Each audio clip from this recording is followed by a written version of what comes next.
procéder à la création de la communauté urbaine GPSCO. Dans la majorité actuelle, 15 élus étaient déjà là et avaient fait la promotion de ce nouvel ensemble. Monsieur le maire déclarait lui-même dans le VAC de décembre 2015 que les enjeux de cette nouvelle organisation étaient, je cite, la proximité et l'efficacité des services publics et qu'il s'agissait d'une priorité essentielle. 8 ans après, nous pouvons poser un premier bilan. De manière générale, il y a de l'insatisfaction du côté des habitants, habitués à un meilleur niveau de service du temps de l'ancienne agglo, la PAC. Mais voyons aussi le verre à moitié plein, des actions correctives ont été mises en place pour corriger les effets néfastes de la création de cette communauté urbaine qui était mal née. Cependant, s'il y a bien un sujet sur lequel les choses ne se sont absolument pas améliorées, c'est bien la voirie.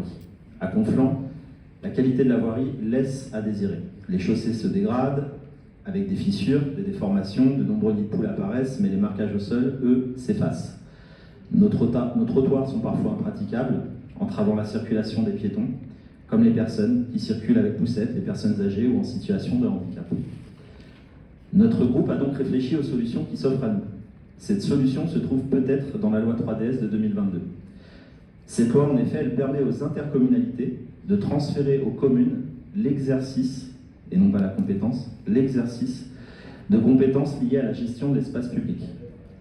Il y a d'ailleurs certaines villes qui vont s'en emparer, et des villes de GPSCO, puisque vous avez 11 villes de GPSCO, telles que Mantes-la-Jolie, les Mureaux, Limay, mais aussi, je pourrais citer Vernouillet, Triel-sur-Seine, qui vont récupérer dès aujourd'hui, dès 2024, et pour 3 ans, l'exercice de tout ou partie de la compétence de gestion de l'espace public. Plus près de nous, Triel et Vernouillet vont, elles, par exemple, récupérer l'exercice complet de la compétence voirie.